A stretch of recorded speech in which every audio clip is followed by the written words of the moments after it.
Orang gila, orang gila. Kata-kata itu selalu diteriakan oleh beberapa anak kecil saat aku melintasi jalan setapak yang menuju ke rumahku.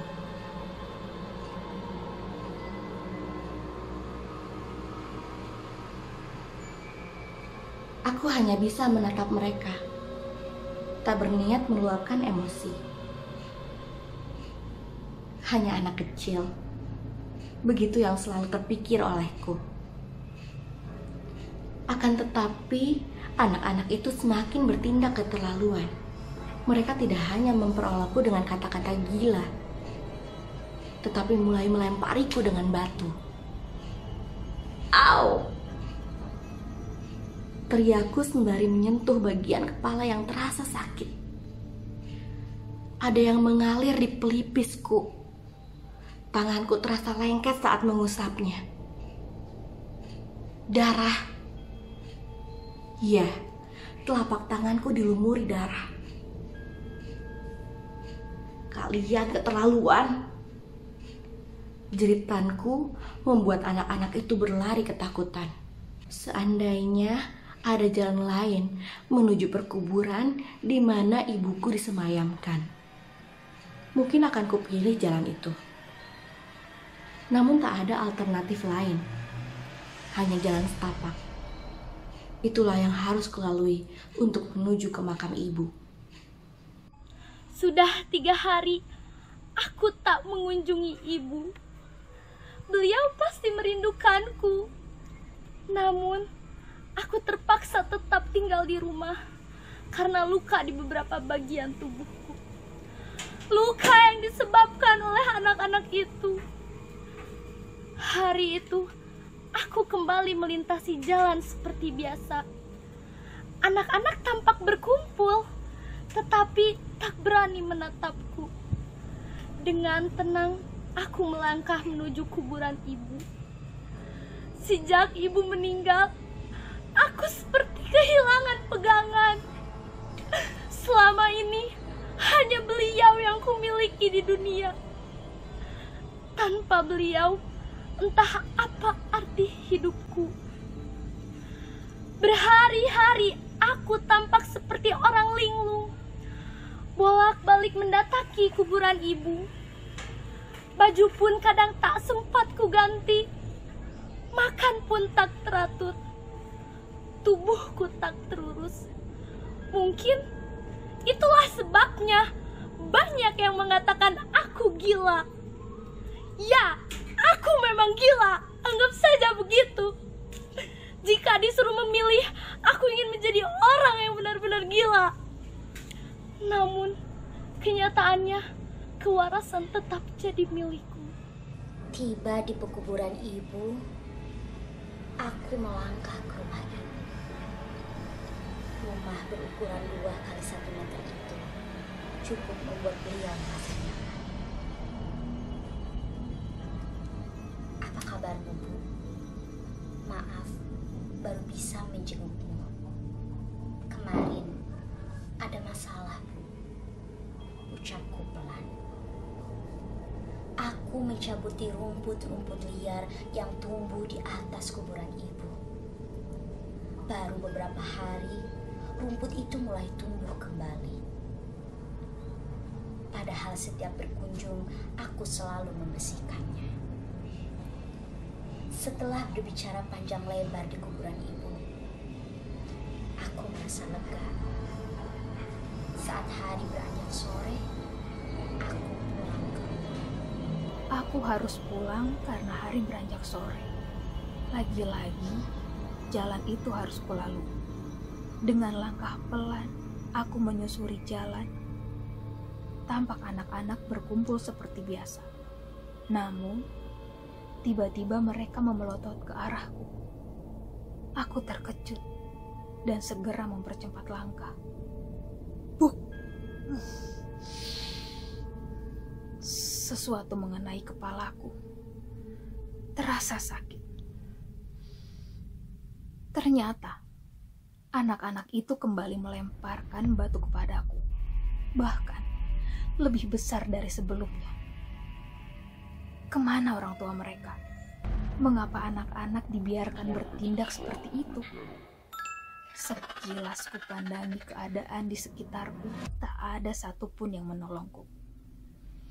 Sementara itu, sekelompok anak yang melemparkan dengan batu terus saja mengejar. Mereka tertawa sembari mengejek. "Oh, orang gila, oh, orang gila." Aku terus berlari hingga tanpa sadar kakiku menginjak lubang. Lalu aku jatuh terjerambab. Lututku menyentuh jalan yang berbatu. Kakiku terasa sakit. Dengan tertatih-tatih, aku berusaha menjauhi anak-anak nakal itu. Karena melihatku tak berdaya, akhirnya mereka pulang. Tentu saja, setelah melempariku dengan batu terlebih dahulu. Anak-anak nakal, apa salahku? Teriakku sembari menahan perih. Sejak saat itu, aku memutuskan untuk mengunjungi ibu pada malam hari saja. Dengan begitu, anak-anak nakal itu tak akan menggangguku. Ternyata, perkiraanku salah. Anak-anak itu masih saja bermain pada malam hari. Mengapa para orang tua membiarkan anak-anaknya bermain hingga selarut ini? Apakah tak ada rasa khawatir dalam diri mereka? Banyak pertanyaan yang berputar-putar di pikiranku. Aku melintasi jalan dengan terburu-buru, berharap anak-anak itu tak ada yang melihatku. "Hei, bukankah itu si orang gila?" Terdengar teriakan salah satu anak. "Wah, iya, itu si orang gila!" teriak anak-anak yang lain. "Oh, orang gila, oh, orang gila!" ucap mereka serempak. Aku mempercepat langkahku. Tak kuacuhkan teriakan mereka. Aku harus segera pulang dan berkemas-kemas. Subuh nanti, kuputuskan untuk pindah saja ke rumah ibu. Tiba di rumah, aku mengingat kembali nama anak-anak itu. Ada Dino, Udin, Lana, dan Andi. Dulu, mereka tidak sekurang ajar itu terhadapku. Semenjak ibuku meninggal, mereka bertindak semena-mena kepadaku. Padahal, aku tak pernah mengganggu hidup mereka dan semua warga di kampung itu.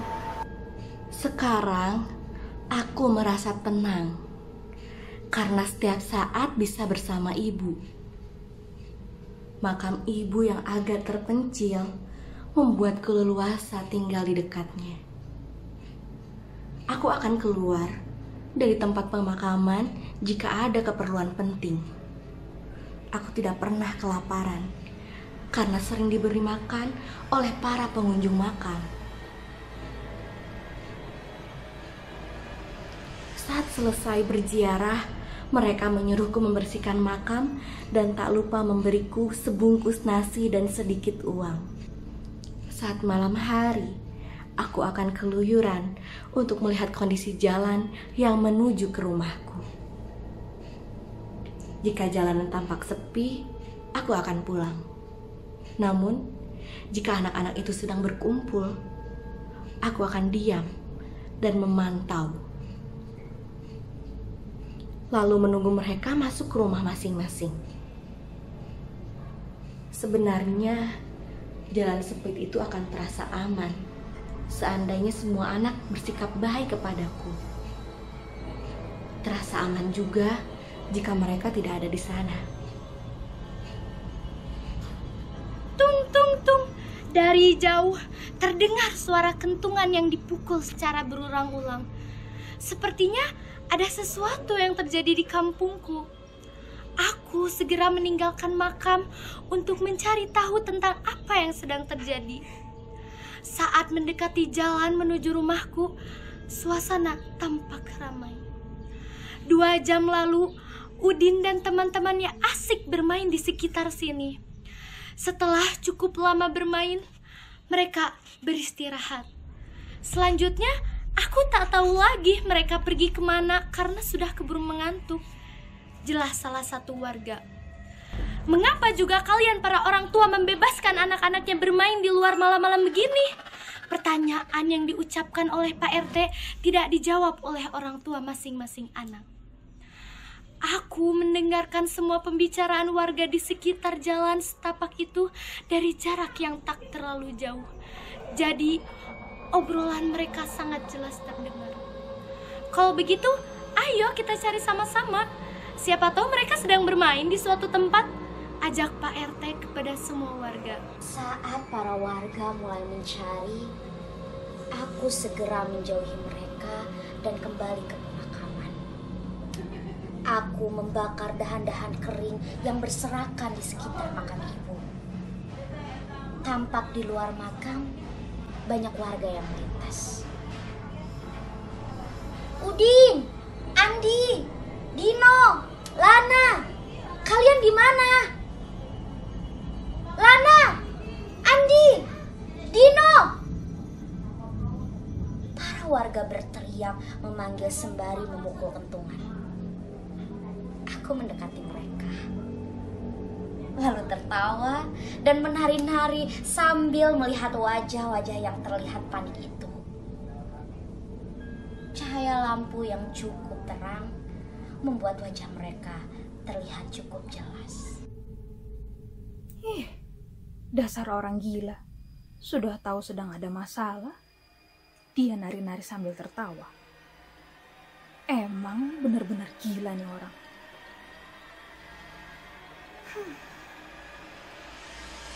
Teriakan para warga seperti sebuah simfoni yang mengalun merdu di telingaku. Berteriaklah terus hingga letih. Mau kemanapun mereka mencari, kupastikan tidak ada yang bisa menemukan anak-anak nakal itu lagi. Aku bisa berkata begitu karena Udin dan teman-temannya sudah kukubur di sebelah makam ibuku. Mereka pantas mendapatkan pembalasan.